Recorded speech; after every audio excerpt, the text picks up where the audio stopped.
કેમ છો વિદ્યાર્થી મિત્રો?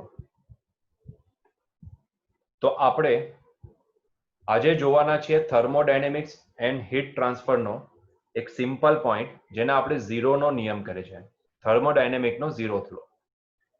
હવે કેમ પાછા થર્મોડાયનેમિકની આપણે શરૂઆત કરીએ છીએ? કારણ કે ઘણા બધા વિદ્યાર્થીઓએ મને મેસેજ કરીને કહ્યું હતું કે સર થર્મોડાયનેમિક્સ જ્યારે તમે અમને ઝૂમ ઉપર ચલાવેલું હતું તો એના રિવિઝન માટે ત્યારે ઇન્ટરનેટ કનેક્ટિવિટીમાં પ્રોબ્લેમ્સ હતા, તો સમહાવ થોડાક પોઈન્ટ્સ અમે કવર નહીં કરી શક્યા હતા. સો તમે એના વિડીયો બનાવીને મૂકો. સો એટલા માટે મેં હવે થર્મોડાયનેમિક્સના પણ અલગથી વિડીયો બનાવવાની અત્યારે સ્ટાર્ટ કરી દીધું છે. સો આપણું જે એસાઇનમેન્ટ છે, જે એક્સરસાઇઝ આપણે ત્યાં લેક્ચરમાં સોલ્વ કરી હતી તે અને જેટલા અમુક પોઈન્ટ્સ, વિદ્યાર્થી મિત્રો બધા પોઈન્ટ્સ નહીં, once again I am repeating, બધા પોઈન્ટ્સ નહીં, જેટલા ઇમ્પોર્ટન્ટ પોઈન્ટ્સ છે એ તમામ પોઈન્ટ્સને હું હાઇલાઇટ કરીશ. તમે ઓલરેડી એનસીઆરટીમાં ભણી જ ગયા છો એટલે બધા પોઈન્ટને હાઇલાઇટ કરવાની જરૂર નથી પડતી. તો જેટલા પોઈન્ટ્સ મને એવું લાગશે કે મારે એને હાઇલાઇટ કરવાના છે તો એટલા પોઈન્ટ્સને હું અહીંયા હાઇલાઇટ કરીશ. રેફ્રિજરેશન સિસ્ટમ આપણે જોઈ ગયા છે, એનો વિડીયો ઓલરેડી મેં બનાવી દીધો હતો. હીટ એન્જિનની પણ આપણે વાત કરી ગયા હતા, એનો પણ વિડીયો મેં ઓલરેડી બનાવી દીધો હતો. તો એ પોઈન્ટને આપણે પાછા નહીં જોશું, પણ અહીંયા જેટલા પોઈન્ટને મારે હાઇલાઇટ કરવાના આવશે એટલા પોઈન્ટને હું 100% અહીંયા હાઇલાઇટ કરીશ. અને જે આપણી એક્સરસાઇઝ હતી એ એક્સરસાઇઝનું પણ આપણે સોલ્યુશન વન્સ અગેન જોઈ લેશું. બરાબર છે? ચાલો, તો આજે શરૂઆત કરીએ થર્મોડાયનેમિક્સ એન્ડ હીટ ટ્રાન્સફરના પહેલા લેક્ચરની. ફર્સ્ટ લેક્ચરની અંદર આપણે આજે જોવાના છે what is heat, first point, અને second point what is zeroth law, એટલે કે થર્મલ ઇક્વિલિબ્રિયમ. વિદ્યાર્થી મિત્રો, આ બે પોઈન્ટ છે ને બહુ ઇમ્પોર્ટન્ટ છે. જો તમે આ બે પોઈન્ટને સમજી શક્યા ને તો તમારા માટે થર્મોડાયનેમિક્સ સૌથી ઈઝી થઈ જશે. હીટ ટ્રાન્સફર, આ હીટનો મતલબ શું થાય? Vote is the meaning of heat? અને જ્યારે હું એમ કહું કે હીટ ટ્રાન્સફર થાય છે તો એકચ્યુઅલમાં કઈ રીતે ટ્રાન્સફર થતી હશે? કોઈ દિવસ વિચાર્યું છે કે હીટ કઈ રીતે ટ્રાન્સફર થતી હશે? સો તમે મોલેક્યુલ લેવલ ઉપર જઈને જોયું છે કે હીટ કઈ રીતે ટ્રાન્સફર થાય છે? કોઈ દિવસ એક એક્સપેરિમેન્ટ કરજો, એક તપેલીની અંદર પાણી ભરજો અને નીચેથી ગેસને ચાલુ કરજો અને હીટ આપવાની શરૂઆત કરજો. શું લાગશે તમને? જેવું મેં નીચેથી હીટ આપવાની શરૂઆત કરી એટલે તરત જ મને ઉપરની સરફેસનું, જે ઉપરની સપાટી છે પાણીની, શું એ પાણી મને ગરમ લાગશે? કયું પાણી પહેલા ગરમ થશે, નીચેનું કે ઉપરનું પાણી? જાતે જ વિચારી જો. ફટાક દઈને તમારા અંદરથી અવાજ આવશે કે સર ઉપરની સપાટીનું પાણી જે છે તેને ગરમ થતા વાર લાગશે, પહેલા નીચે, જે નીચેની સરફેસ છે ને તપેલીની, એની સાથે જે સીધા કોન્ટેક્ટમાં છે એ પાણીના મોલેક્યુલ્સ પહેલા એનર્જી ગ્રેબ કરશે. મતલબ કે ત્યાંનું પાણી પહેલા ગરમ થવાનું સ્ટાર્ટ થશે. કંઈક આવું જ થાય છે ને, કે તમારી સાથે ઊંધું થાય છે કે પહેલા ઉપરની સપાટીનું પાણી ગરમ થાય છે ને પછી નીચેનું પાણી ગરમ થાય છે. સિમ્પલ વસ્તુ છે. માની લો મારી પાસે એક વેસલ છે, બરાબર છે? માની લો આ મારી એક તપેલી છે અને એ તપેલીમાં મેં પાણી ભરેલું છે. સર પાણી જ કેમ ભરો છો તમે? ભાઈ તમારી મરજી, તમારે જે ભરવું હોય તે. અને હું અહીંયાથી હીટ આપું છું. થોડીક રેડ કલરથી આપણે એને બતાવીએ heat. somehow the color of heat is red. So અહીંયાથી એને હીટ આપું છું. બરાબર છે? તો આ મેં આપી એને હીટ, મતલબ કે એને ગરમ કરું છું. નીચેથી મેં ગેસ ચાલુ કર્યો. તમને શું લાગે કયું પાણી પહેલા ગરમ થશે? જાતે જ વિચારીને મને કહો. પાણી કયું પહેલા ગરમ થશે? આ પાણી પહેલા ગરમ થશે અહીંયાનું, કે ઉપરની સપાટી વાળું પાણી પહેલા ગરમ થશે? તરત જ તમારા અંદરથી જવાબ આવશે સર પહેલા નીચેની સપાટીનું પાણી ગરમ થશે. What happen? કેમ આવું થાય છે? આની પાછળનું રીઝન શું છે? શું તમે કોઈ દિવસ વિચાર્યું છે કે હીટ છે શું? હીટને આપણે શું કહી શકીએ? Sir heat is a energy. અચ્છા, very good. Heat is a energy. પણ વિદ્યાર્થી મિત્રો અહીંયા છે ને થોડી ડેફિનેશન ચેન્જ કરા.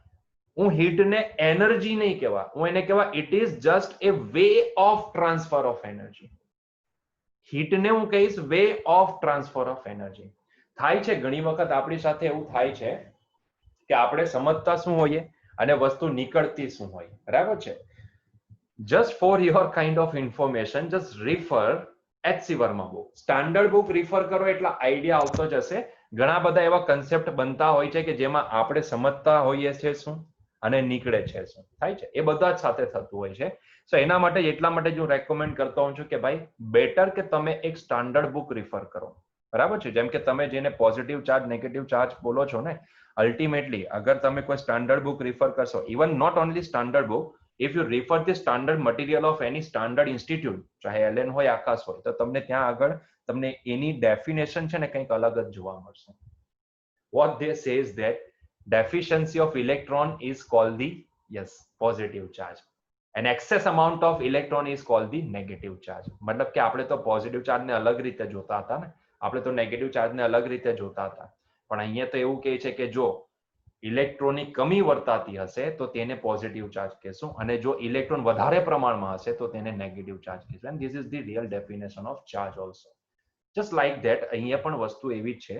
હીટ જે છે ને, જેને તમે એક એનર્જી સમજો છો, હું એને શું કહીશ, it is one kind of way of transfer of energy. બરાબર છે? એ એક રસ્તો છે એનર્જી ટ્રાન્સફર થવાનો. યસ નો, એક રસ્તો છે એનર્જી ટ્રાન્સફર થવાનો. કંઈક ટ્રાન્સફર થાય છે અને આપણે એને નામ આપી દઈએ છીએ હીટ. બરાબર છે? હવે જો એ કઈ રીતે ટ્રાન્સફર થાય છે શું, આ બધી જ વસ્તુને આપણે ધ્યાનથી સમજીએ. થોડુંક અહીંયા કોન્સન્ટ્રેશન રાખજો, પણ એ પહેલા હું જરાક છે ને આ પોઈન્ટને હાઇલાઇટ કરી દઉં. Vote is heat? For me, heat is nothing but equal to, heat is way of transfer of energy. ઠીક છે? સો મારા માટે હીટ શું છે? Heat is nothing but way of transfer of energy. હવે કઈ રીતે એનર્જી ટ્રાન્સફર થાય છે? તમે ઘણી વખત એવું સાંભળ્યું હશે, ઘણી વખત શું, એવરી ટાઈમ તમે એ સાંભળો જ છો ને કે હીટ હંમેશા હાયર ટેમ્પરેચર થી લોઅર ટેમ્પરેચર તરફ જ જાય છે. વાત તો સાચી છે, હીટ હંમેશા હાયર ટેમ્પરેચર થી લોઅર ટેમ્પરેચર તરફ જ જાય છે. Just like charge, positive charge હંમેશા હાયર પોટેન્શિયલ થી લોઅર પોટેન્શિયલ તરફ જાય છે. તો અહીંયા હીટ બી હાયર ટેમ્પરેચર થી લોઅર ટેમ્પરેચર તરફ જાય છે. કેમ? જો તમને કોઈ દિવસ ક્વેશ્ચન નહીં થયો કેમ એવું જ થાય છે? કેમ હીટ હંમેશા હાયર થી લોઅર તરફ જ જાય છે? સર એવું કેમ નહીં પૂછવાનું, એવા ક્વેશ્ચન નહીં ઉઠાવવાના, જસ્ટ એક્સેપ્ટ કરી લેવાનું કે આ આપેલું છે, ચોપડીમાં લખેલું છે, તો જસ્ટ એક્સેપ્ટ ઇટ. બરાબર છે? બહુ વધારે ક્વેશ્ચનિંગ નહીં કરવાના, સ્વીકારી લેવાનું હોય. જીવનમાં જેટલું સ્વીકારીએ ને એટલો વધારે જીવનને સારી રીતે જીવી શકીએ. બરાબર છે? જેટલું સ્વીકારતા જશો તેટલું તમે સારી રીતે જીવી શકશો. એવું જ છે ને? વિદ્યાર્થી મિત્રો, એવું નથી. ફિઝિક્સની અંદર છે ને, જ્યારે ક્વેશ્ચન માર્ક લગાવતા શીખશો ને ત્યારે એ પોઈન્ટને તમને ક્લેરિટી આવતી જશે. એ પોઈન્ટને ક્લેરિફાઈ કરવાની તમને અંદરથી ઉત્સુકતા જાગશે, અને જેટલી ઉત્સુકતા જાગતી જશે ને, જેટલી ક્યુરિયોસિટી તમારી વધશે ને, એટલું જ તમને વધારે જાણવા મળશે. ધ્યાનથી સમજો કેમ હાયર ટેમ્પરેચરથી લોઅર ટેમ્પરેચર તરફ જ એનર્જી ટ્રાવેલ કરે છે. Specifically heat. મેં તમને એટલું તો કીધું કે હીટ તમે માનો છો it is one kind of energy, but હું એને માનું છું it is one kind of way of transfer of energy. હવે કેમ મેં એવું કીધું એની પાછળનું આપણે એક રીઝન સમજીએ. વિદ્યાર્થી મિત્રો, માની લો કે આ એક દિવાલ છે. ઠીક છે? It is just A wall. Assume કરો આ એક વોલ છે. ઠીક છે? વોલ એટલે દિવાલ. હવે ભાઈ ગુજરાતીમાં લખું તો દિવાલ સારું નહીં લાગે, ગુજરાતીમાં લખું તો. બરાબર છે? તો જરાક ઇંગ્લિશમાં લખીએ ને આપણે, સારું લાગે. So it is one kind of wall. ઠીક છે વિદ્યાર્થી મિત્રો? આ બાજુ છે ને ઘણા બધા મોલેક્યુલ્સ આવેલા છે. આ બધું ઘણા બધા મોલેક્યુલ્સ આવેલા છે. બરાબર છે? આ બાજુ મેં માની લઉં કે એક ફ્લુઇડ લીધું છે. તમે ફ્લુઇડ લેવો, ગેસ લેવો, જે લેવો હોય. સર ગેસ લેશો તો આ તો ઓપન સરફેસ છે, તો એ ઉડી જશે. અચ્છા ચલો ફ્લુઇડ લઈ લો. બરાબર છે? તો અહીંયા ઘણા બધા ફ્લુઇડના મોલેક્યુલ્સ છે. ઠીક છે? તેવી રીતે આ બાજુ પણ ઘણા બધા મોલેક્યુલ્સ હશે રાઈટ હેન્ડ સાઈડ ઉપર. ઠીક છે? તો એ મોલેક્યુલ્સને છે ને હું આ રીતે બતાવું.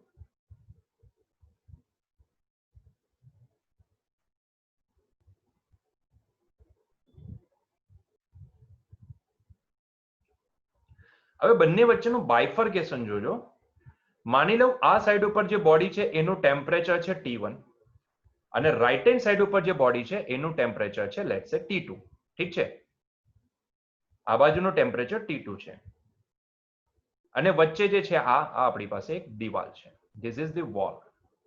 એક કન્ડક્ટિંગ વોલ છે. આ એવી વોલ છે કે જે કન્ડક્ટિંગ વોલ એ બંને બોડીને સેપરેટ કરે છે. બરાબર છે? મતલબ કે માની લો બંને એકબીજાના કોન્ટેક્ટમાં આવે છે વાયા વન કન્ડક્ટિંગ વોલ. સો આ વોલને હું ટુ બી સ્પેસિફિક બોલું તો એક કન્ડક્ટિંગ વોલ છે.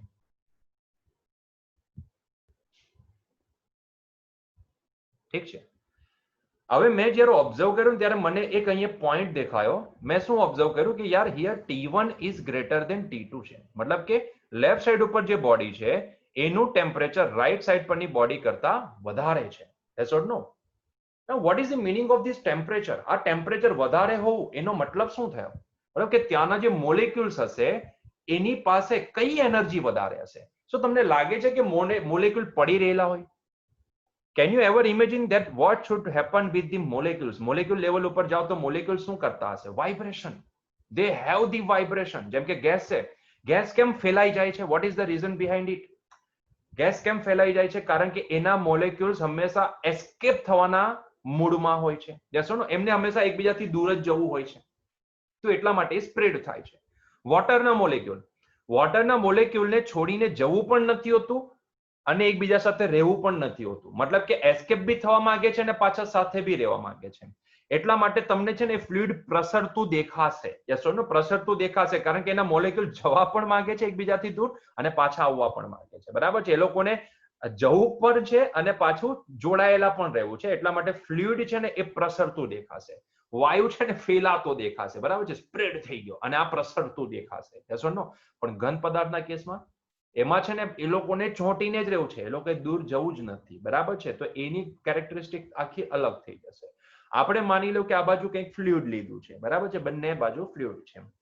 આપણે ગેસ પણ લઈ શકીએ, પણ તમે પાછા ક્વેશ્ચન ઉઠાવશો કે સર અહીંયાથી ગેસ હશે તો ફેલાઈ ગયો હશે, તો કેવી રીતના? તો ઓપન છે ને, માની લો એટલા માટે મેં ફ્લુઇડ લીધું. અહીંયા ફ્લુઇડના મોલેક્યુલ્સ છે. ના, કોઈની પાસે ટેમ્પરેચર હોવું એનો મતલબ શું ગણવો?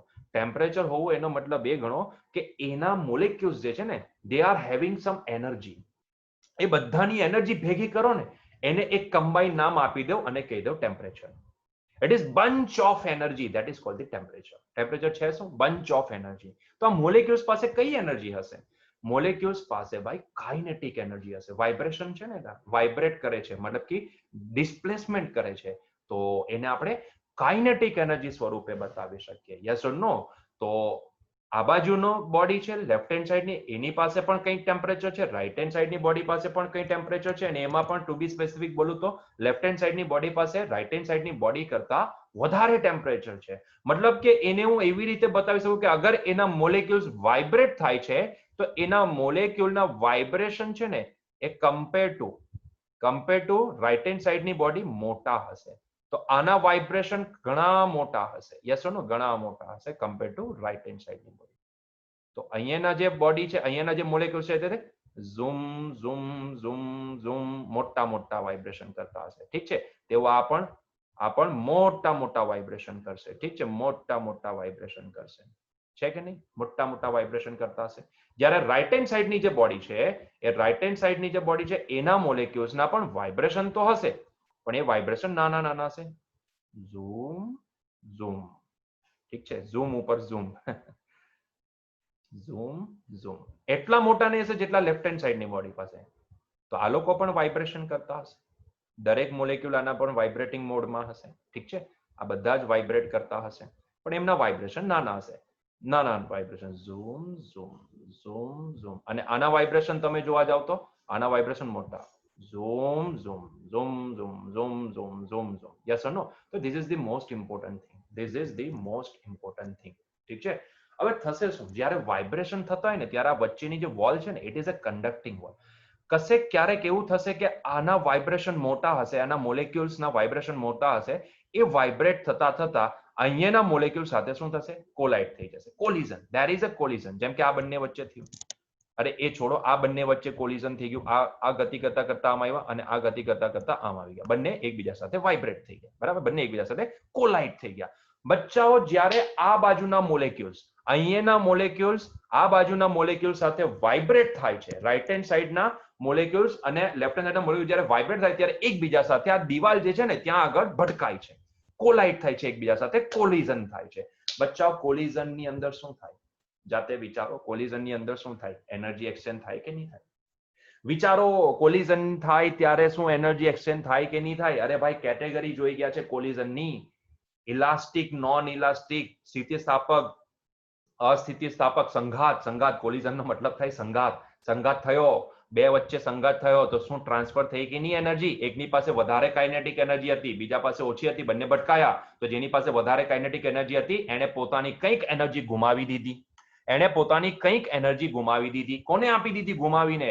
તો જેની સાથે ભટકાયો એને આપી દીધી. મતલબ કે જેની સાથે ભટકાય છે એની વેલોસિટીમાં થોડોક વધારો થશે, જ્યારે આની એનર્જીમાં થોડોક ઘટાડો થશે. યસ ઓર નો? સો ભાઈ જ્યારે સંઘાત થાય ને ત્યારે જ એક્સચેન્જ ઓફ એનર્જી થતી હોય છે. યાદ કરો, એક્સચેન્જ ઓફ એનર્જી. તો સમહાવ અહીંયા પણ એ જ વસ્તુ થાય છે. અહીંયા પણ એ જ વસ્તુ થાય છે. મોલેક્યુલ્સ લેવલના સંઘાત થાય છે. નાના નાના સંઘાત થાય છે મોલેક્યુલ્સ લેવલના. ક્યાં? બંનેને સેપરેટ કરતી વોલ પાસે. યસ ઓર નો? આ એક મોલેક્યુલ છે અને આ રાઈટ હેન્ડ સાઈડ નો મોલેક્યુલ છે. આના આટલા મોટા વાઇબ્રેશન હતા અને આના નાના વાઇબ્રેશન હતા. વાઇબ્રેટ થતા થતા એકબીજા સાથે બૂમ ભટકાઈ ગયા. બંને શું થઈ ગયા? એકબીજા સાથે કોલાઇડ થઈ ગયા. અને કોલિઝનમાં શું થાય એ પણ તમને ખબર છે. હવે એને કઈ ડિટેલમાં ચર્ચામાં નથી લેવાના. કોલાઇડ થઈ ગયા. This is having higher kinetic energy. માની લો આની કાઇનેટિક એનર્જી લેફ્ટ હેન્ડ સાઈડના KL કહું અને આ જે છે તે રાઈટ હેન્ડ સાઈડના છે તેને હું K રાઈટ કહું એટલે KR કહું. સો સમહાવ અહીંયા રિલેશન કંઈક આવો હતો, KL ગ્રેટર ધેન KR. જ્યારે કોલાઇડ થાય ને ત્યાર પછી શું થઈ જશે? ત્યારે આ પોતાની કંઈક એનર્જી આ બાજુ આપી દેશે. Because it is somewhat higher energy, it is having higher energy. તો એ પોતાની એનર્જી લોસ કરીને પેલી પાર્ટીને આપી દેશે. બરાબર છે? તો સમહાવ હું એવું બોલી શકું કે આની એનર્જી ઇન્ક્રીઝ થઈ અને આની એનર્જી ડિક્રીઝ થશે. Yes or no? મતલબ કે જે લેફ્ટ હેન્ડ સાઈડ જેની પાસે વધારે કાઇનેટિક એનર્જી હતી એની એનર્જી ડિક્રીઝ થશે એક્સચેન્જ થયા પછી અને આની એનર્જી ઇન્ક્રીઝ થશે. બચ્ચા આ શું થયું? આ શું થયું? એનર્જી એક્સચેન્જ થઈ ગઈ. આને તો હીટ કહેવાય છે ભાઈ. It is called heat. અરે યાર, ઇટ ઇઝ કોલ્ડ હીટ. આને જ તો હીટ કહેવામાં આવે છે. This is called heat. જે એક્સચેન્જ થઈ ને કે એકની જેની પાસે વધારે એનર્જી હતી તે ઘટી અને આ બાજુના જેની પાસે એનર્જી ઓછી હતી રાઈટ હેન્ડ સાઈડના મોલેક્યુલ્સ તેની એનર્જી વધી. કેમ? કારણ કે સંઘાત થયો. જો સંઘાત થતે જ નહીં તો આવું થતે? વિચારી જો સંઘાત થતે જ નહીં મોલેક્યુલ લેવલ ઉપર તો શું આવું કંઈક થતે? નહીં થતે. સંઘાત જ એક એવી વસ્તુ છે કે જેના દ્વારા તમે એનર્જીને એક્સચેન્જ કરાવી શકો. અરે ભાઈ ધેટ ડઝન્ટ મેટર. તમે એમ કહો કે સર તો પછી આ ગરમ ચા હોય એ આસપાસના વાતાવરણના સંપર્કમાં આવે તો એ ઠંડી કેમ થઈ જાય છે? તો ભાઈ ત્યારે બી મોલેક્યુલ લેવલના સંઘાત થાય છે આસપાસના એટમોસ્ફિયર સાથે.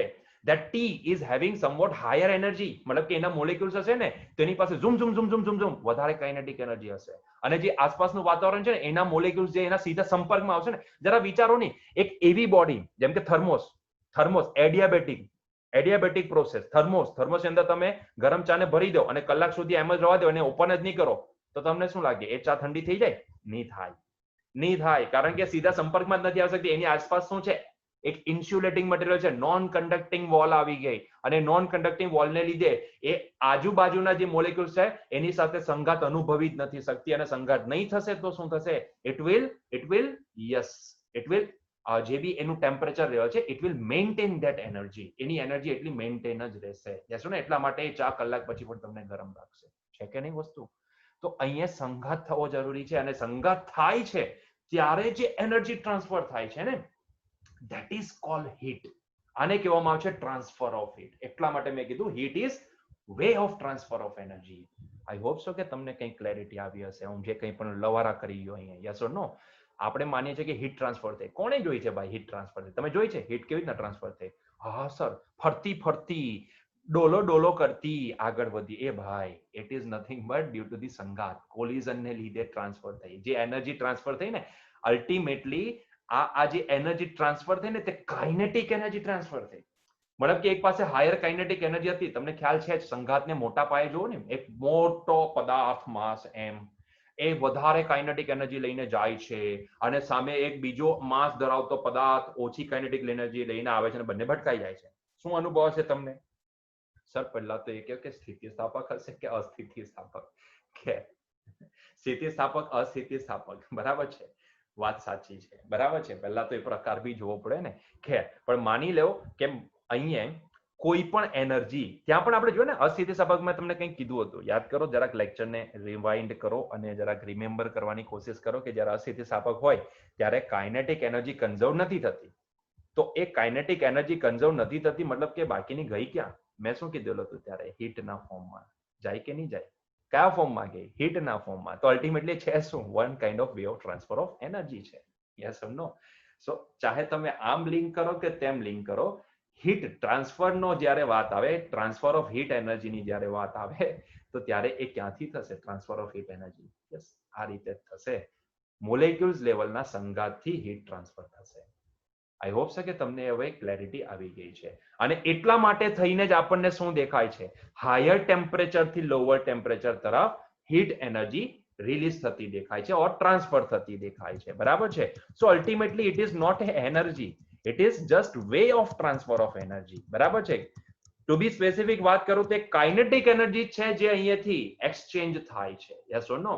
કે અહીંયા જેમ સમય આગળ વધતો જશે ને, જેમ આ સંગાત થયા જ કરશે, તો ધીરે ધીરે અહીંયાના જેટલા બી મોલેક્યુલ્સ છે, લેફ્ટ હેન્ડ સાઈડના જેટલા બી મોલેક્યુલ્સ છે, એની energy, kinetic energy time by time ઘટતી જશે. અને આ બાજુના જેટલા બી છે એની કાઇનેટિક એનર્જી દરેક મોલેક્યુલની ટાઈમ બાય ટાઈમ વધતી જશે. અને જે બધા મોલેક્યુલની જે ઇન્ડિવિડ્યુઅલ જે કાઇનેટિક એનર્જી છે, એ બધી ઇન્ડિવિડ્યુઅલ કાઇનેટિક એનર્જીનો બંચ બનાવી દે, બધાને એડ કરી દો, તો એ એનર્જીને આપણે શું કહેશું? ટેમ્પરેચર કહેશું. તો what is temperature? It is bunch of energy. જેટલા બી મોલેક્યુલ્સ છે, બધા મોલેક્યુલ્સની બધા જેટલા બી મોલેક્યુલ્સ આવે એની પોતાની જે ઇન્ડિવિડ્યુઅલ એનર્જી છે એને કમ્બાઈન કરી દો અને જે તમને એનર્જી મળશે એને કહેવાશે ટેમ્પરેચર. અને એટલા માટે ધેટ્સ વાય આપણને એવું લાગતું હોય છે કે હાયર ટેમ્પરેચરથી લોઅર ટેમ્પરેચર તરફ એનર્જી ટ્રાન્સફર થાય છે. કારણ કે જ્યારે સંઘાત થાય છે ને, ત્યારે જેની પાસે હાયર કાઇનેટિક એનર્જી છે એ જ લોઅર કાઇનેટિક એનર્જી ધરાવતા મોલેક્યુલ્સને પોતાની એનર્જી આપે છે, એક્સચેન્જ કરે છે. મતલબ કે એ લોકોની એનર્જી ડિક્રીઝ થશે જ્યારે જેની પાસે લોઅર હતી એની ઇન્ક્રીઝ થશે. And this is just one kind of way of transfer of energy. આ રીતે જ એનર્જી ટ્રાન્સફર થતી હોય છે. ધેટ ઇઝ વાય આ ટ્રાન્સફર ક્યાં થાય છે? કન્ડક્ટિંગ વોલ પાસે. ધેટ ઇઝ વાય એટલા માટે જ તમને આ કેસમાં જે આપણે કીધું ને કે કયો ભાગ પહેલા ગરમ થશે, તો જ્યાં આગળ ડાયરેક્ટ હીટના કોન્ટેક્ટમાં આવે છે તે ભાગ અહીંયા ડાયરેક્ટ ગરમ થાય. મતલબ કે સંઘાત ક્યાં પહેલા શરૂ થશે? અહીંયા આ સરફેસ પાસેના જે મોલેક્યુલ્સ હશે એનો. અહીંયાના હાયર ટેમ્પરેચર ધરાવતા હોય છે, અહીંયાના મોલેક્યુલ હાયર ટેમ્પરેચર ધરાવતા હશે. મતલબ કે એ લોકો પાસે zoom zoom zoom zoom zoom zoom zoom બહુ વધારે પડતું ઝૂમ ઝૂમ કરવાની એનર્જી હશે. યસ ઓર નો?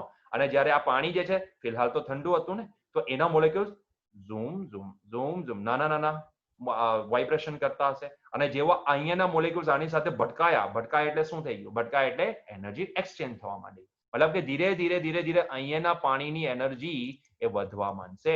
અને યસ આ રીતે એ જ ટ્રાન્સફર થતી એનર્જી આગળ વધતી જશે. બરાબર છે?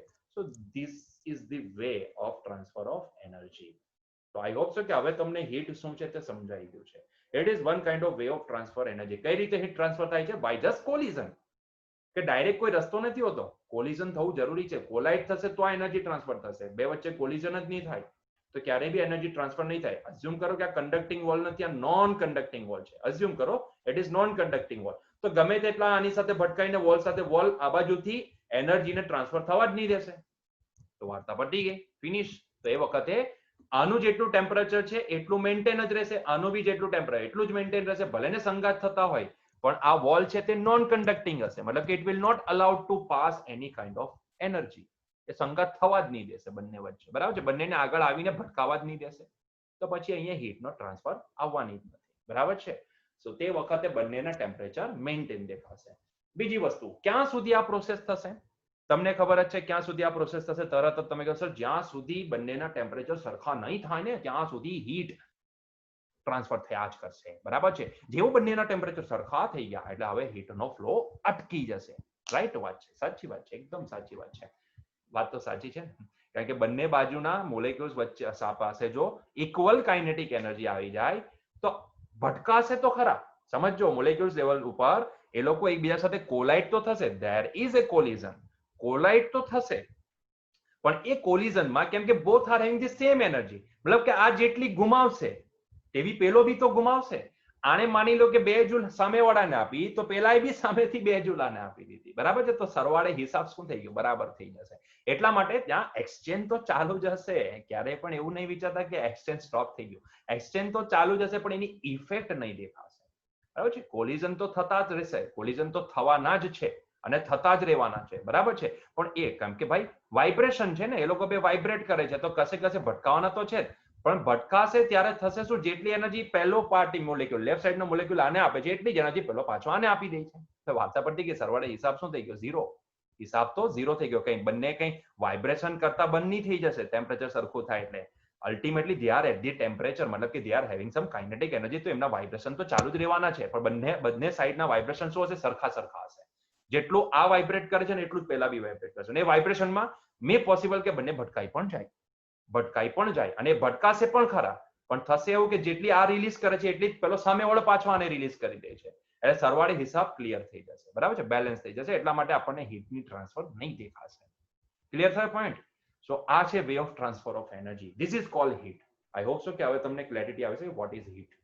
ચલો, જો આવી હોય તો આપણે ઝીરોથ ઓર્ડરના નિયમ તરફ આગળ વધીએ, જેને બોલીએ છીએ થર્મોડાયનેમિકનો શૂન્ય ક્રમનો નિયમ. ઓર એને હું તાપીય સંતુલન સ્વરૂપે જોઈ શકું. બચ્ચાઓ, વોટ ઇઝ તાપીય સંતુલન? તાપીય સંતુલન કોને કહેશો? તાપીય સંતુલન કોને કહેશો? Thermal equilibrium. Thermal equilibrium.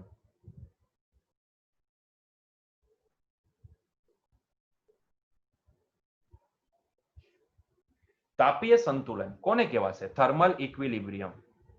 તરત જ તમારા માઇન્ડમાં એક ક્વેશ્ચન આવશે કે સર, થર્મલ ઇક્વિલિબ્રિયમ એટલે કદાચ એવું તો નથી ને કે થર્મલ ઇક્વિલિબ્રિયમ એટલે બે બોડીનું જો ટેમ્પરેચર સરખું થઈ જાય એટલે બંને વચ્ચે હીટનું ટ્રાન્સફર અટકી જાય, તો એને થર્મલ ઇક્વિલિબ્રિયમ કહેવાશે.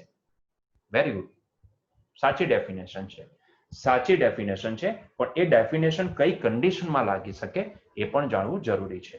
Vote ever you are thinking કે થર્મલ ઇક્વિલિબ્રિયમ ત્યારે જ કહેવાય જ્યારે બે બોડી વચ્ચે ઉષ્માની આપલે અટકી જાય, મતલબ કે ટેમ્પરેચર બંનેના સેમ થઈ જાય. ક્યારે ઉષ્માની અવર જવર અટકી જશે? જ્યારે બંનેની કાઇનેટિક એનર્જીનો ડિફરન્સ ઝીરો થઈ જાય, મતલબ કે બંને સાઈડના મોલેક્યુલ્સના વાઇબ્રેશન સેમ થઈ જશે. એટલે કે હવે બંને ભટકાશે તો ખરા, બંનેના વાઇબ્રેશન સેમ હશે, ભટકાશે તો ખરા, but both are having the same kinetic energy. તો જ્યારે ભટકાશે ત્યારે લેફ્ટ હેન્ડ સાઈડના જેટલી રિલીઝ કરશે તેટલી જ આ લોકો બી રિલીઝ કરશે. એટલે આમને સામને એક્સચેન્જ તો થશે, પરંતુ સરવાળે હિસાબ ઝીરો નીકળશે. બરાબર છે? તો તેવા વખતે આપણે એને થર્મલ ઇક્વિલિબ્રિયમ બોલીએ છીએ. બરાબર છે? વાત સાચી છે. પરંતુ જો મિત્રો હું તમને એમ કહું કે શું કોઈ એક સિંગલ બોડીની વાત કરું, કોઈ એક સિંગલ બોડી, બોલો કોઈ સિંગલ બોડી થર્મલ ઇક્વિલિબ્રિયમમાં છે એવું ક્યારે કહેવાશે? સિંગલ બોડી થર્મલ ઇક્વિલિબ્રિયમમાં મતલબ કે અત્યાર સુધી તો અમે બે બોડીને કમ્પેર કરતા હતા ને, લેફ્ટ સાઈડની એક અલગ બોડી, આ બાજુની અલગ બોડી, બંનેને કોન્ટેક્ટમાં લાવ્યા અને પછી બંને વચ્ચે ઉષ્માનો વિનિમય સ્ટાર્ટ થયો. Very good. ઉષ્માનો વિનિમય સ્ટાર્ટ થઈ ગયો હાયર થી લોઅર તરફ, અને પછી એક સમય એવો આવ્યો કે બંનેના ટેમ્પરેચર સરખા થઈ ગયા, એટલે ત્યાર પછી બંને વચ્ચે હીટનો ટ્રાન્સફર અટકી ગયો, એટલે બંનેના ટેમ્પરેચર સરખા થઈ એને થર્મલ ઇક્વિલિબ્રિયમ કહેશું. પણ સર, એ ત્યારે કહેવાશે કે આ ડેફિનેશન એપ્લાય કરવી હોય ત્યારે મને બે બોડી જોઈએ. શું તમારી પાસે અહીંયા બે બોડી છે? નથી. મેં શું પૂછ્યું? એક જ બોડી થર્મલ ઇક્વિલિબ્રિયમમાં છે એવું ક્યારે કહેવાશે? Very good. સર, એ તો નહીં ખબર. ચાલો તો આન્સર આપીએ. શું સિંગલ બોડી કોઈ દિવસ થર્મલ ઇક્વિલિબ્રિયમમાં હોઈ શકે? આન્સર છે યસ. સિંગલ બોડી થર્મલ ઇક્વિલિબ્રિયમમાં હોઈ શકે. યસ ઓર નો? અરે નોટ ઓનલી ધીસ. તમારા માઇન્ડમાં એક વસ્તુ છે ને, તમારા માઇન્ડમાં એક વસ્તુ ફિટ છે કે બે ટેમ્પરેચર સરખા હોય ને ત્યારે થર્મલ ઇક્વિલિબ્રિયમ સ્થપાયેલું કહેવાય. બરાબર છે? હું એ ભ્રમ પણ તમને તોડીને આપીશ. Don't worry about it. જે તમે સમજો છો it is valid for one condition, it is not valid for another condition. જરૂરી નથી કે બે ઇક્વલ ટેમ્પરેચર હોય ત્યારે જ બે બોડી થર્મલ ઇક્વિલિબ્રિયમ એટલે કે તાપીય સંતુલનમાં હોય. બે બોડી તાપીય સંતુલનમાં ત્યારે પણ હોઈ શકે જ્યારે બંનેના ટેમ્પરેચર અલગ અલગ હોય. સર, શું લવારા પાડો છો? એ લવારાને તમારે સમજવા પડશે. બરાબર છે? ચાલો સમજાવું લવારા. આવો તો થર્મલ ઇક્વિલિબ્રિયમની વાત કરીએ. પહેલા સિંગલ બોડીની વાત કરીએ. Single body thermal equilibrium for single body.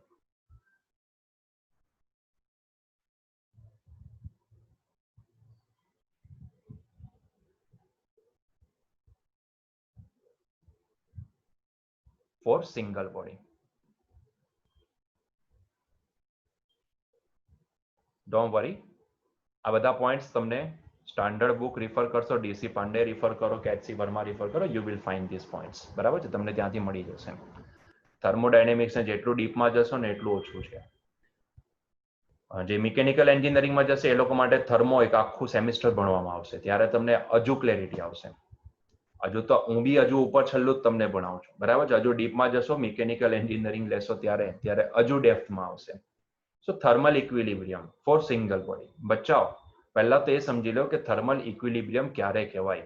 તો ભાઈ અહીંયા એક પોઈન્ટને સમજજો. આપણી પાસે છે ને કોઈ પણ બોડીને રિપ્રેઝન્ટ કરવા માટે છે ને કેટલા એના કેરેક્ટરિસ્ટિક પેરામીટર્સ છે.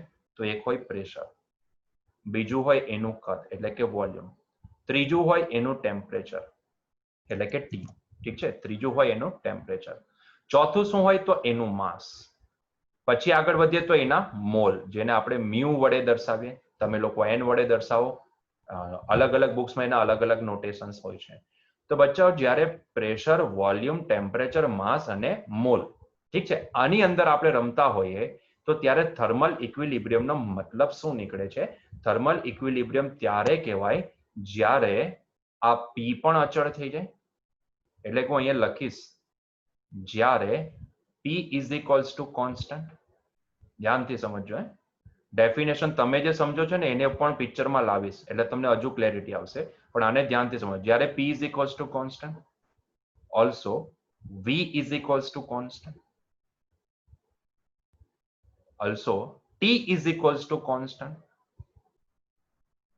Also no change in mass, મતલબ કે mass is equals to constant, also mole is equals to constant.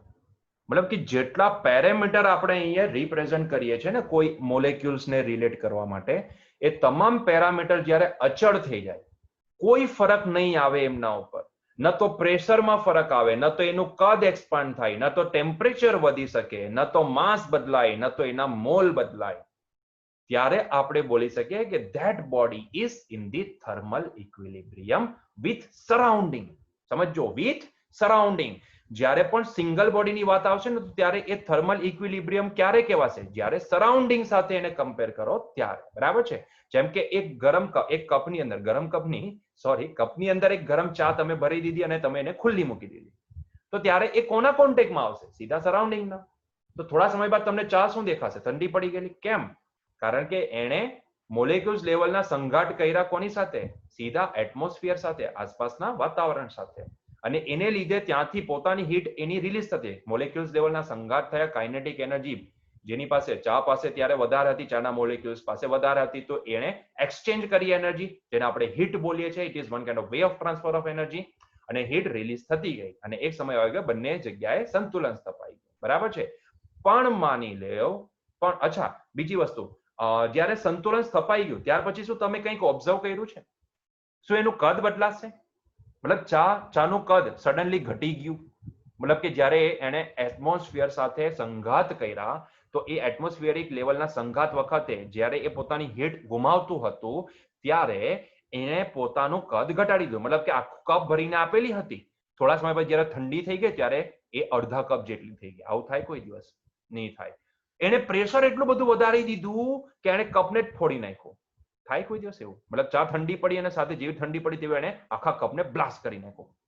Pressure વધારીને એને કપને ફોડી નાખ્યો. થાય કોઈ દિવસ એવું? નહીં થાય. અચ્છા, ટેમ્પરેચરમાં કોઈ ફેરફાર થાય ત્યાર પછી સંતુલન સ્થપાય, ઠંડી પડી જાય, મતલબ કે આસપાસના વાતાવરણમાં જેટલું ટેમ્પરેચર છે એટલું જ આવી જાય, ત્યાર પછી નહીં થાય. તો એનું માસ બદલાઈ જાય? નહીં. તો એના મોલ બદલાઈ જશે?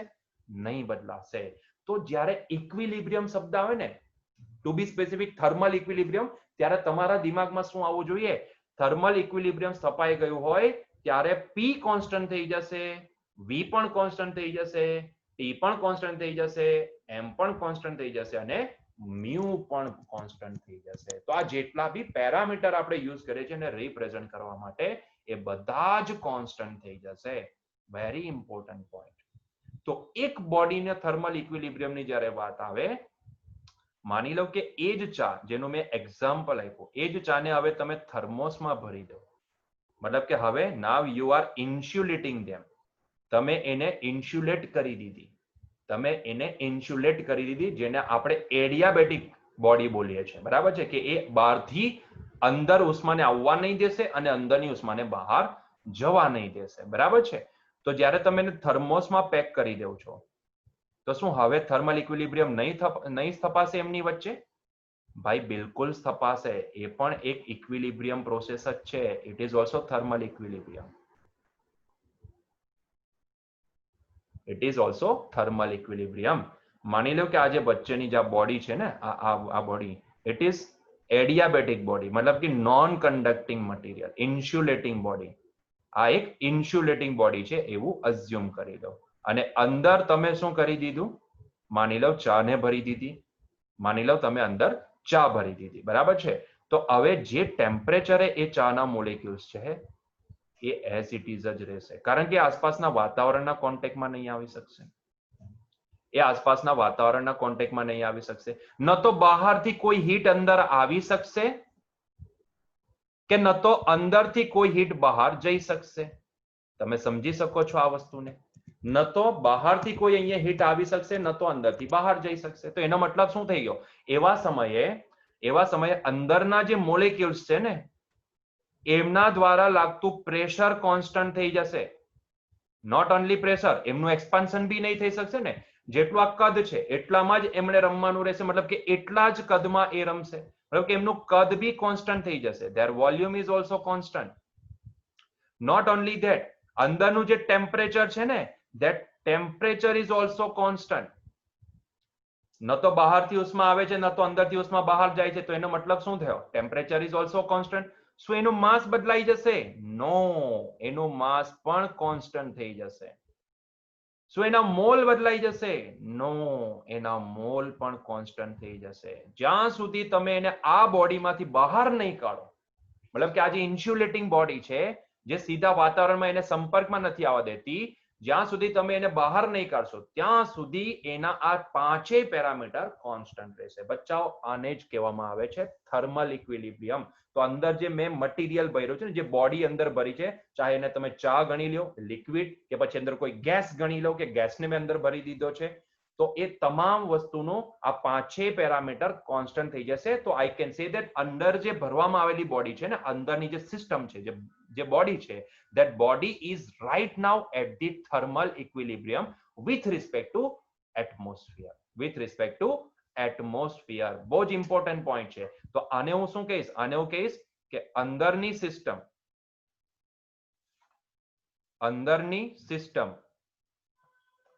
કે અંદરનો પદાર્થ, બોલે પદાર્થ, અંદરનો પદાર્થ બોલી દો, બોડી પદાર્થ, અંદરનો પદાર્થ વાતાવરણ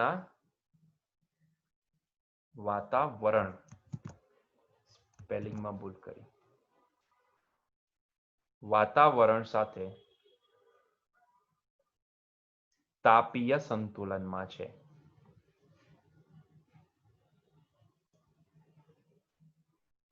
વસ્તુ થોડીક અજીબ લાગશે તમને સમજવા માટે. તમને એવું થશે કે સર આવું કેવું? પણ આવું જ હોય છે ભાઈ.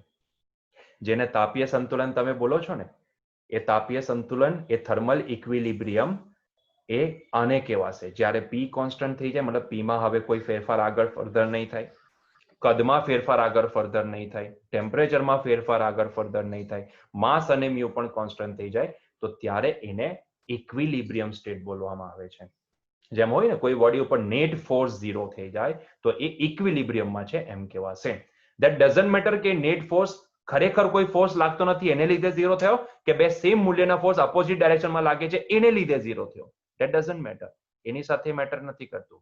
But it should be equilibrium, મતલબ કે જ્યારે એના ઉપર નેટ વેલ્યુ 0 થઈ જાય, મતલબ ધેર ઇઝ નો ચેન્જ, એના ઉપર કોઈ ચેન્જ નહીં દેખાવો જોઈએ, ત્યારે એને ઇક્વિલિબ્રિયમ કહેવાય. તો આ પોઈન્ટને ખાસ ધ્યાન રાખજો. તો એક સિંગલ બોડી ક્યારે ઇક્વિલિબ્રિયમ, એક સિંગલ બોડી નહીં, બે બોડીની વાત કરીએ તો બે બોડી પણ આ રીતે ઇક્વિલિબ્રિયમમાં આવી શકે. ધેટ ડઝન્ટ મેટર કે એ લોકોના પ્રેશર સેમ છે કે નથી, ટેમ્પરેચર સેમ છે કે નથી, ધેટ ડઝન્ટ મેટર. બરાબર છે? એ મેટર નથી કરતું. મેટર શું કરે છે કે જો એના પ્રેશરમાં કોઈ ફેરફાર નહીં આવે, કદમાં નહીં આવે, ટેમ્પરેચરમાં નહીં આવે, માસમાં નહીં આવે કે મ્યુમાં નહીં આવે, તો આપણે એને ઇક્વિલિબ્રિયમ બોલી શકીએ. અને એનું બેસ્ટ એક્ઝામ્પલ મેં તમને આપી દીધું સિંગલ બોડી માટે, કે તમે શું કરો, એને એક એડિયાબેટિક બોડીની અંદર ભરી દો, મતલબ કે એક ઇન્સ્યુલેટિંગ મટીરિયલની અંદર ભરી દો અને પછી એને સીલ કરી દો. બરાબર છે? તો એનો મતલબ કે હવે સીધે વાતાવરણના સંપર્કમાં નથી આવી શકતું, મતલબ કે ન તો અંદરથી હીટ બહાર જઈ શકે, ન તો બહારથી હીટ અંદર આવી શકે છે. Yes or no? તો આવા કેસમાં એનું પ્રેશર બી કોન્સ્ટન્ટ થઈ જાય, કદ બી, ટેમ્પરેચર બી, માસ બી અને મ્યુ બી, આ બધા જ પેરામીટર કોન્સ્ટન્ટ છે. તો yes, it is in the equilibrium state એ તાપીય સંતુલનમાં છે વિથ રિસ્પેક્ટ ટુ હોમ આસપાસનું વાતાવરણ કે જેની સાથે સંપર્કમાં જ સીધા નથી આવી શકતું. યસ ઓર નો? જો સંપર્કમાં આવતે કોન્ટેક્ટ થતે તો સંઘાતથી એનર્જી ટ્રાન્સફર થતે. એનર્જી ટ્રાન્સફર જ નથી થઈ શકતી તો પછી કેવી રીતના સંઘાત થાય તો એનર્જી ટ્રાન્સફર થાય ને. યસ માય ડિયર ફ્રેન્ડ્સ, તો હવે તમને સમજાવવું જોઈએ કે કેમ હીટ ને હું way of transfer of energy બોલું છું. મતલબ કે સંઘાત પોસિબલ જ નહીં થાય તો પછી હીટ કેવી રીતના ટ્રાન્સફર થવાની. તો ધેટ્સ વાય હિયર સંઘાત કોલિઝન ઇઝ વેરી ઇમ્પોર્ટન્ટ. અને એટલા માટે હું હીટને શું કહું છું? Way of transfer of energy કહું છું. આઈ હોપ સો કે તમને હવે એ પોઈન્ટ સમજાયો હશે થોડો ઘણો બી જે બી હોય તે. યસ ઓર નો? ચાલો નેક્સ્ટ પોઈન્ટ સમજીએ. તો હવે જો બે બોડીની વાત કરું તો thermal equilibrium for two body. તો હવે એની જો વાત કરીએ તો એને હું કઈ રીતે રિપ્રેઝન્ટ કરીશ? Thermal equilibrium of two bodies. ચાલો જોઈએ એ પણ thermal equilibrium of two bodies.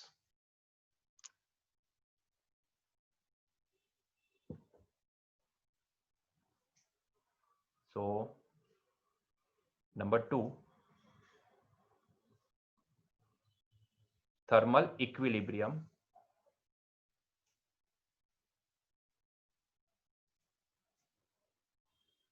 of two bodies.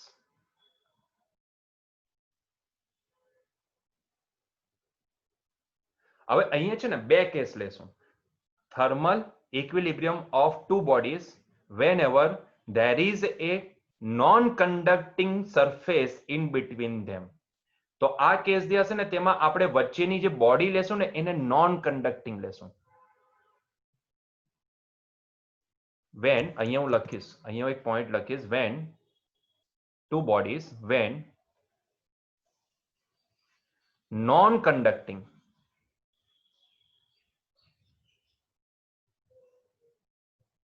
wall is there.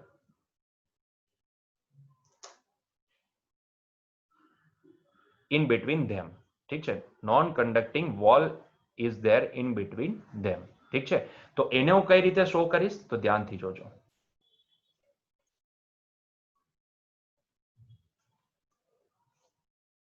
Okay, what's the problem? જતું જ નથી ને? ઓકે, કઈ વાંધો નહીં. એનીવેઝ આપણને શું ફરક પડે, આપણી પાસે જગ્યા છે. ચલો તો માની લઉં ઓ થિકનેસ વધી ગઈ. Okay fine. ચલો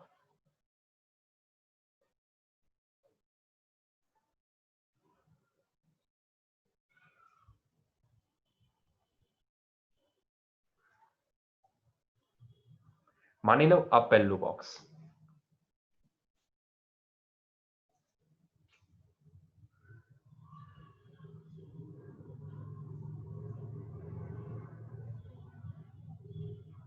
માની લો આ બીજું બોક્સ છે.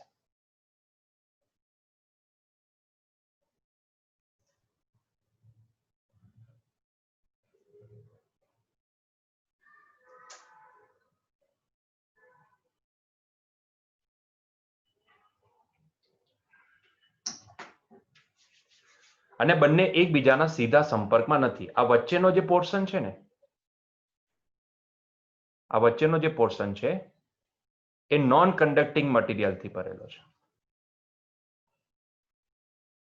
Yes, this ease of non conducting material.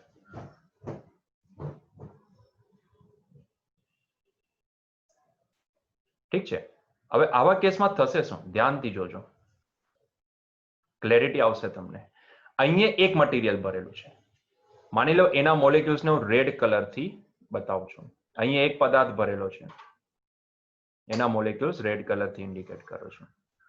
અને અહીંયા બીજો પદાર્થ ભરેલો છે, એના બી મોલેક્યુલ્સને હું બ્લુ કલરથી ઇન્ડિકેટ કરું છું. ઠીક છે? હવે ધ્યાનથી ઓબ્ઝર્વ કરજો, આ વચ્ચેની જે બોડી છે ને ધેટ ઇઝ નોન કન્ડક્ટિંગ. આ બંને બોડી પાછી શું છે? આ નોન કન્ડક્ટિંગ મટીરિયલ. આને આપણે કહેશું non conducting body. Non conducting body.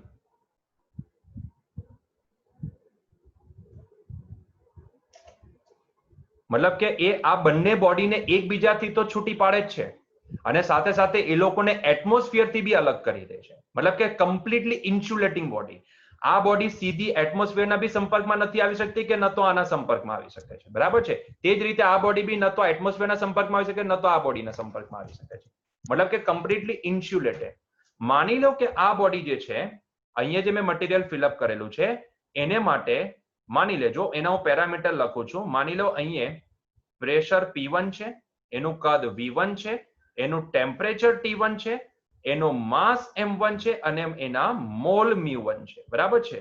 તે જ રીતે અહીંયા જે બોડી મેં અહીંયા ફિલઅપ કરી છે, અહીંયા જે મટીરિયલ મેં ફિલઅપ કરેલું છે, માની લો એનું પ્રેશર P2 છે, એનું કદ V2 છે, એનું ટેમ્પરેચર T2 છે, એનું માસ M2 છે અને એના મોલ પણ μ2 છે.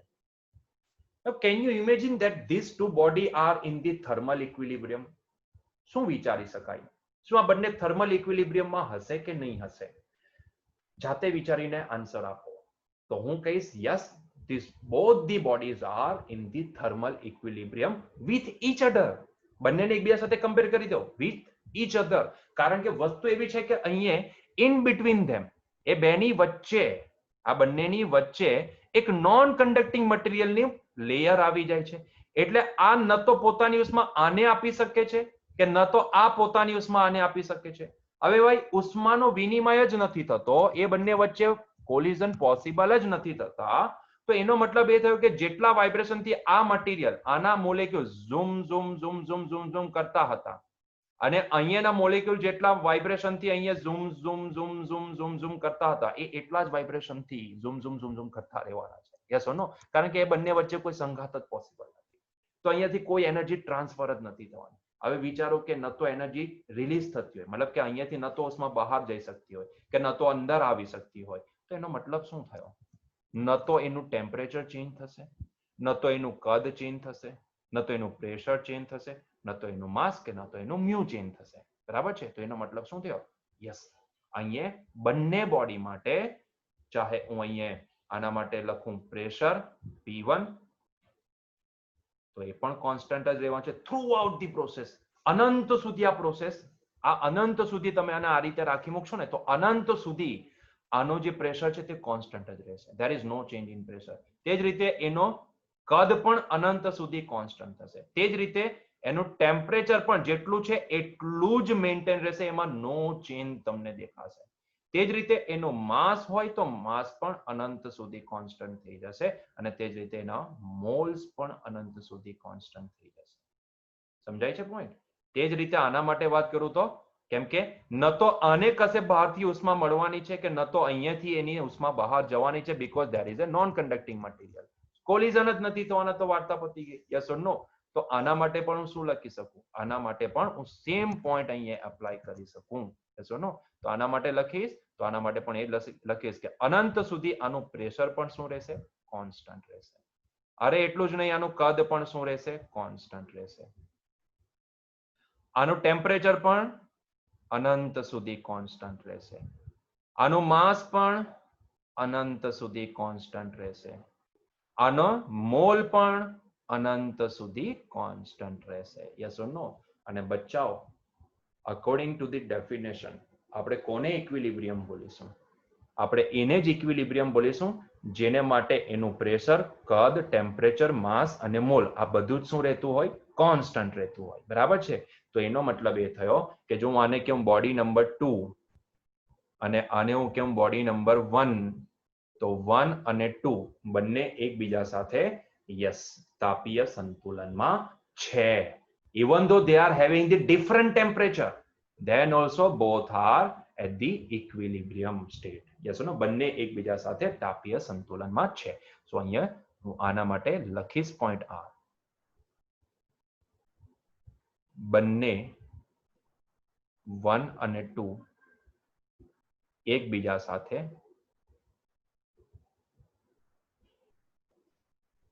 તાપીય સંતુલનમાં છે.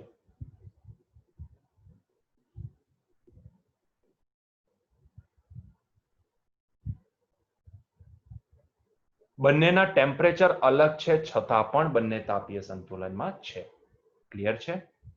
પોઈન્ટ સમજાયો? ક્યારે? જ્યારે નોન કન્ડક્ટિંગ મટીરિયલથી બંનેને સેપરેટ કરેલા હોય.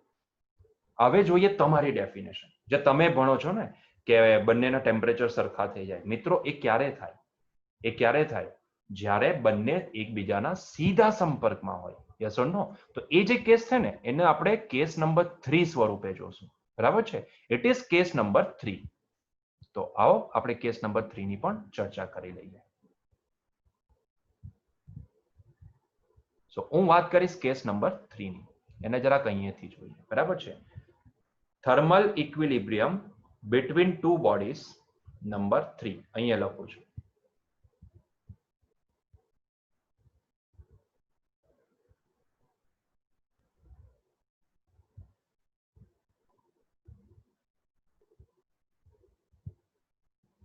between two bodies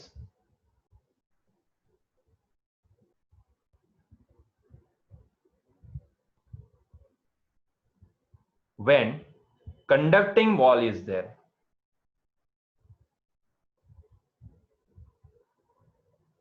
Conducting wall is there.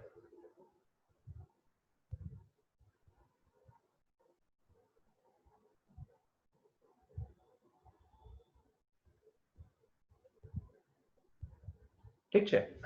So when conducting wall is there, મતલબ કે માની લો કે મારી પાસે એક બોડી છે.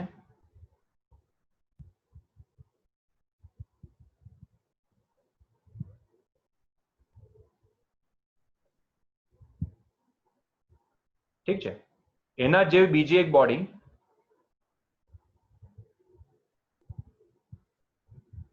હું અહીંયા ડ્રો કરી દઉં.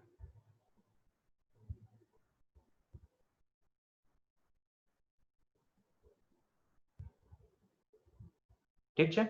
ચાલો, અને વચ્ચેની જે આ સ્પેસ છે ને, વચ્ચેની જે સ્પેસ, એ વચ્ચેની સ્પેસની અંદર માની લો કે આ જે બોડી છે એ બોડી જે બી છે ને એ કન્ડક્ટિંગ મટીરિયલ વાળી છે. બરાબર છે? આ જે મટીરિયલ મેં ફિલઅપ કર્યું છે it ease of conducting material. તો આ જે મેં દિવાલ બનાવી એ કઈ છે? કન્ડક્ટિંગ વોલ છે. મતલબ કે એ સંઘાતને અલાઉ કરી શકે એવી વોલ છે. બરાબર છે? તો એને આપણે નામ આપી દઈએ કન્ડક્ટિંગ વોલ. Conducting wall.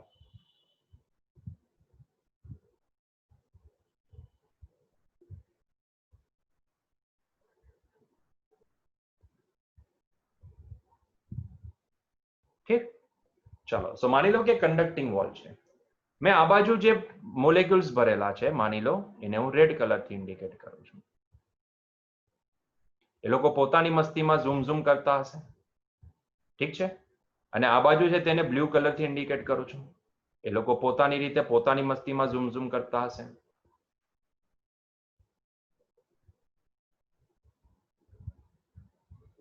માની લો કે આ સાઈડ આ બાજુના જે મોલેક્યુલ્સ છે એમનું જો હું ટેમ્પરેચર મેઝર કરવા જાઉં તો એ વખતે મને ટેમ્પરેચર આનું દેખાય છે T1 બરાબર. અને અહીંયાની જો વાત કરું તો અહીંયાનું ટેમ્પરેચર મને દેખાય છે T2 બરાબર. અને માની લો કે મને કંઈક રિલેશન અહીંયા દેખાયો કે અહીંયા T1 is greater than T2 છે. T1 is greater than T2 છે. તો એના પરથી મને એટલી ક્લેરિટી આવે કે આ લોકોના જે ઝૂમ હશે તે મોટા હશે અને આ લોકોના ઝૂમ નાના હશે. બરાબર છે? તો કંઈક હિસાબે એવું બોલી શકાય કે હવે તો આ કન્ડક્ટિંગ વોલ છે ને, વચ્ચેની વોલ કન્ડક્ટિંગ છે. કન્ડક્ટિંગ હોય એટલે એનો મતલબ એ થયો કે આના મોલેક્યુલ્સ લેફ્ટ હેન્ડ સાઈડના મોલેક્યુલ્સ એ રાઈટ હેન્ડ સાઈડના મોલેક્યુલ્સ સાથે સંઘાત અનુભવીને એનર્જીને ટ્રાન્સફર કરી શકશે. મતલબ કે there is possibility of transferring the energy. બરાબર છે? તો અહીંયા થશે શું? હવે આમની વચ્ચે એકબીજા સાથે સંઘાત ચાલુ થઈ જવાના. બરાબર છે? આમની વચ્ચેના સંઘાત ચાલુ થઈ જવાના. મતલબ કે ટ્રાન્સફર ઓફ હીટ અહીંયા સ્ટાર્ટ થઈ જવાની, કારણ કે વચ્ચેની વોલ કન્ડક્ટિંગ વોલ છે. તો એક સમય એવો આવશે કે અહીંયાના જેટલા બી મોલેક્યુલ્સ છે એમનું ટેમ્પરેચર ડાઉન થતું જશે અને અહીંયાના જે મોલેક્યુલ્સ છે ટેમ્પરેચર ડાઉન થતું જશે અને અહીંયાના જે મોલેક્યુલ્સ છે એમને લીધે એની એનર્જી વધતી જશે, એટલે કે અહીંયાનું ટેમ્પરેચર ઇન્ક્રીઝ થતું જશે. બરાબર છે? એક સમય એવો આવશે કે બંને આ પ્રોસેસ ક્યારે સ્ટોપ થશે? જ્યારે બંને સાઈડના મોલેક્યુલ્સ પાસે ઇક્વલ કાઇનેટિક એનર્જી આવી જશે. એટલે કે એ પ્રોસેસ ત્યારે અટકશે જ્યારે અહીંયાનું એટમોસ્ફિયર અહીંયાનું જે ટેમ્પરેચર છે એ માની લો T થઈ ગયું અને એ જ રીતે અહીંયાનું જે ટેમ્પરેચર છે એ પણ T થઈ જાય. મતલબ કે આ વધીને કેટલું થઈ જાય? T. અને આ ઘટીને કેટલું થઈ જાય? T. બરાબર છે? ત્યારે આ પ્રોસેસ સ્ટોપ થઈ જશે. Yes or no? તો ત્યારે મિત્રો આપણે બોલી શકીએ કે આ વખતે બંને બોડી વચ્ચે હવે ઉષ્માનો વિનિમય સ્ટોપ. ઉષ્માનો વિનિમય સ્ટોપ એટલે હવે શું થઈ ગયું? હવે શું થઈ ગયું? હવે જો બંને બાજુ તમે એ લોકોનું કદ મેઝર કરવા જશો તો કદમાં પ્રેશર મેઝર કરવા જશો તો પ્રેશર કોન્સ્ટન્ટ થઈ જશે, કારણ કે હવે ઉષ્માનો વિનિમય જ નથી થતો. ઉષ્માનો એક્સચેન્જિંગ સ્ટોપ થઈ ગયું. કોલિઝન તો થશે પરંતુ જેટલી આપશે એટલા પેલા લોકો સામે આપી દેશે, એટલે વાતા પતી ગઈ, એટલે બધે બેલેન્સ કન્ડિશન આવી ગઈ. તો હવે ઉષ્મા જ ટ્રાન્સફર નહીં થાય તો પ્રેશરમાં કોઈ ફરક નહીં આવે, મતલબ કે પ્રેશર કોન્સ્ટન્ટ થઈ ગયું. અરે કદ પણ કોન્સ્ટન્ટ થઈ ગયું. યસ ઓર નો? કદ કોન્સ્ટન્ટ, એની સાથે સાથે ભાઈ બંનેના ટેમ્પરેચર સેમ થઈ ગયા. પણ એવું બોલવું કે હવે બંનેના ટેમ્પરેચરમાં કોઈ ફરક નહીં આવે, ટેમ્પરેચર સેમ થઈ ગયા, એવું બોલવા કરતા બેટર એ રહેશે કે હવે બંનેનું ટેમ્પરેચર વેરી નહીં થાય. માની લો આનું ટેમ્પરેચર જેટલું થઈ ગયું એટલું આનું બી થઈ ગયું, બરાબર છે, બંનેનું ટેમ્પરેચર ઇક્વલ થઈ ગયું, પણ હવે એ ઇક્વાલિટી મેન્ટેન રહેવાની છે, મતલબ કે there is no change in this equality. મતલબ કે હવે એ ટેમ્પરેચરમાં ન તો કોઈ રાઇઝ થશે કે ન તો કોઈ સ્લો ડાઉન થશે, બરાબર છે, ન તો એનામાં ઘટાડો દેખાશે કે ન તો વધારો દેખાશે. મતલબ કે now this temperature is also become constant. Not only that, એ લોકોનું જો બંને સાઈડ માસ મેઝરમેન્ટ લેશો તો એ પણ તમને કોન્સ્ટન્ટ દેખાશે અને એના નંબર ઓફ મોલ્સ પણ કોન્સ્ટન્ટ થઈ જશે. મતલબ કે નાઉ દે આર ઇન ઇક્વિલિબ્રિયમ.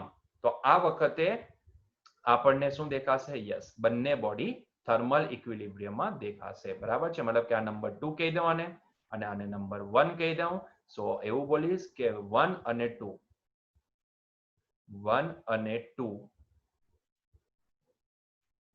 બંને તાપીય સંતુલનમાં હશે.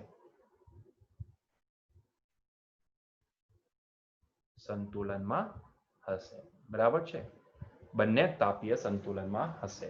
અને ફોર્ચ્યુનેટલી આ વખતે તમને બંનેના ટેમ્પરેચર, એટલે કે એકનું T1 છે અને બીજાનું T2 છે, તો બંને ઇક્વલ થયેલા દેખાશે, બરાબર છે, બંને ઇક્વલ થયેલા દેખાશે. તો આ ખાલી આ કેસ પૂરતું જ પોસિબલ છે મિત્રો. આ કેસમાં જ ખાલી તમે એવું બોલી શકો કે બંનેના ટેમ્પરેચર સમાન થશે, ત્યારે ઉષ્માનો વિનિમય અટકી જશે અને ત્યારે તાપીય સંતુલન સર્જાયેલું દેખાશે, બરાબર છે. આ ઘટના એવી થાય છે કારણ કે અહીંયા જે વોલ છે તે કન્ડક્ટિંગ વોલ છે. It allows to pass the molecules, ઠીક છે, it allow to pass the energy of heat. તો એ અહીંયા પોસિબલ છે, એટલા માટે તમને અહીંયા ટેમ્પરેચર ઇક્વલ થયેલા દેખાય છે. એનો મતલબ એવો નથી કે ત્યારે જ ખાલી તાપીય સંતુલન કહેવાય. મેં એ સિવાય બી 2 કેસ તમને સમજાયા કે ત્યારે પણ તાપીય સંતુલન કહેવાશે. તો પોઈન્ટ તમે કયો યાદ રાખશો? કારણ કે કોમ્પિટિટિવની પ્રિપેરેશન કરતા હોય ને, કારણ કે તમે એનસીઆરટીમાં ખાલી એક જ કન્ડિશનને તમે જુઓ છો, બાકીની 2 કન્ડિશનને તમે નેગ્લેક્ટ કરો છો, એ ત્યાં તમને સ્ટડીમાં નથી આવતી, બરાબર છે. તમે ત્યારે એવું જ અઝ્યુમ કરો છો કે વચ્ચે કન્ડક્ટિંગ વોલ હોય છે, પણ એનો મતલબ એવો નથી કે કોમ્પિટિટિવમાં ખાલી તમને આ કેસ ઉપર જ ક્વેશ્ચન પૂછાય. તો તમે તાપીય સંતુલન, ફરીથી બોલું છું, કોને કહેશું? જ્યારે પ્રેશર, વોલ્યુમ, ટેમ્પરેચર, માસ અને મ્યુ આ પાંચેય પેરામીટર અચળ થઈ જાય તેને તમે ઇક્વિલિબ્રિયમ કહેશો, તેને તમે થર્મલ ઇક્વિલિબ્રિયમ કહેશો. તો આઈ હોપ સો કે તમને હવે આ થર્મલ ઇક્વિલિબ્રિયમની ડેફિનેશન સમજાઈ ગઈ છે. અને આના ઉપરથી પેલો ઝીરોથ લો છે એ હું અહીંયા લખતો નથી સ્ટેટમેન્ટ, કારણ કે તમે ગોખી જ નાખ્યું છે કે જો કોઈ 2 બોડી કોઈ ત્રીજી બોડી સાથે તાપીય સંતુલનમાં હોય તો એ વખતે એ બંને બોડી પણ એકબીજા સાથે તાપીય સંતુલનમાં છે એમ કહેવાશે, બરાબર છે. તો એને એ સ્ટેટમેન્ટ હું ફરીથી અહીંયા લખતો નથી, બરાબર છે. મારે જે તમને અહીંયા પોઈન્ટ હાઇલાઇટ કરાવવાનો હતો તે મેં હાઇલાઇટ કરાવી દીધો છે, બરાબર છે. તો તમે જ્યારે કહો છો ને કે બંને ટેમ્પરેચર સમાન હશે ત્યારે ઉષ્માનો વિનિમય અટકી જાય, ત્યારે બંને એકબીજા સાથે તાપીય સંતુલનમાં છે એમ કહેવાય.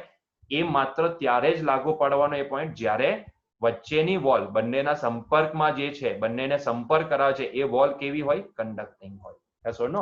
મતલબ કે it will allow to pass the energy, ત્યારે જ તમે આ પોઈન્ટને લગાવી શકો. અધરવાઇઝ 2 અલગ ટેમ્પરેચરની બોડી પણ થર્મલ ઇક્વિલિબ્રિયમમાં હોઈ શકે. તો થર્મલ ઇક્વિલિબ્રિયમ માટે તમે કયા પોઈન્ટને આઈડેન્ટિફાઈ કરશો? Yes, this 5 parameters. કે આ પાંચે પેરામીટર શું થઈ જવા જોઈએ? કોન્સ્ટન્ટ. મતલબ કે ત્યાર પછી ગમે તે થાય, આ પેરામીટરમાં અનંત સુધી કોઈ ચેન્જ નહીં આવે. So that is called thermal equilibrium. તો આઈ હોપ સો કે તમને હવે આ પોઈન્ટ ક્લિયર થઈ ગયો છે, બરાબર છે. તો મિત્રો, આજનો લેક્ચર આપણે અહીંયા જ અટકાવીશું. નેક્સ્ટ લેક્ચરમાં આપણે આગળ વધીશું આવા નવા પોઈન્ટ સાથે. મેં તમને ફરીથી આ જ વસ્તુ કીધી હતી અને એ જ ફરીથી હું રિપીટ કરું છું કે ભાઈ હું અહીંયા એટલા જ પોઈન્ટને અહીંયા હાઇલાઇટ કરીશ કે જે પોઈન્ટ તમે ભણી તો ગયા છો પણ કંઈક અંશે મને એવું લાગે છે કે અધૂરા છે કે અપૂરતા છે, તો એવા પોઈન્ટને જ હું અહીંયા હાઇલાઇટ કરીશ. બરાબર છે. બાકી પછી શૂન્ય ક્રમનો નિયમ હોય, પ્રથમ ક્રમનો નિયમ હોય, સમોષ્મી પ્રક્રિયા કોને કહેવાય, સમતાપી પ્રક્રિયા કોને કહેવાય, કે પછી પ્રસરણાંક વગેરે વગેરે વગેરે, એ બધા પોઈન્ટ ઓલરેડી તમે ભણી ચૂક્યા છો, તો એને હું અહીંયા પિક્ચરમાં નહીં લાવીશ. બરાબર છે. મારે જેટલા પોઈન્ટ અહીંયા હાઇલાઇટ કરવાના છે, જેમ કે મેં એન્જિનનો પોઈન્ટ છે તો તેને ડિટેલમાં લીધો, મેં રેફ્રિજરેટર સિસ્ટમ છે તો તેને ડિટેલમાં લીધું, તે રીતે મેં આ વસ્તુ જે હીટ કોને કહેવાય તમે જે સમજો છો તે શું છે અને એકચ્યુઅલમાં હીટ કોને કહેવાય, પછી આ થર્મલ ઇક્વિલિબ્રિયમ કોને કહેવાય, તો આવા જે નાના નાના પોઈન્ટ છે ને કે જે તમે અલગ કંઈક ભણી ગયા છો અને એકચ્યુઅલમાં એનો કન્સેપ્ટ કંઈક અલગ નીકળે છે, તો એવા પોઈન્ટને જ હું અહીંયા ખાલી લેક્ચરમાં હાઇલાઇટ કરીશ. ક્લિયર છે? ચલો, સો અહીંયા આપણે આપણા લેક્ચરને એન્ડ કરીશું. Till that enjoy your day. Video lecture જોવાઈ જાય તો વિદ્યાર્થી મિત્રો નીચે કોમેન્ટ સેક્શનની અંદર તમે પોતાનું નામ લખીને, અથવા તો નામ નહીં લખો તો પણ વાંધો નથી, ખાલી ઓકે સર કે ડન સર એટલું તો લખો કે જેથી મને ખ્યાલ આવે. બરાબર છે. ખાલી વ્યૂઝ ઉપરથી હું આઈડેન્ટિફાઈ નહીં કરી શકું કે કોણે કોણે વિડીયો જોયો કે કોણે કોણે નથી જોયો. બરાબર છે. તો આટલી એક પ્રેક્ટિસ રાખજો. આપણે અહીંયા આજે અટકીશું. બરાબર છે. કંઈક પ્રોબ્લેમ હોય તો તમે મને કોન્ટેક્ટ કરી શકો, મને પૂછી શકો. બરાબર છે. So till that enjoy your day.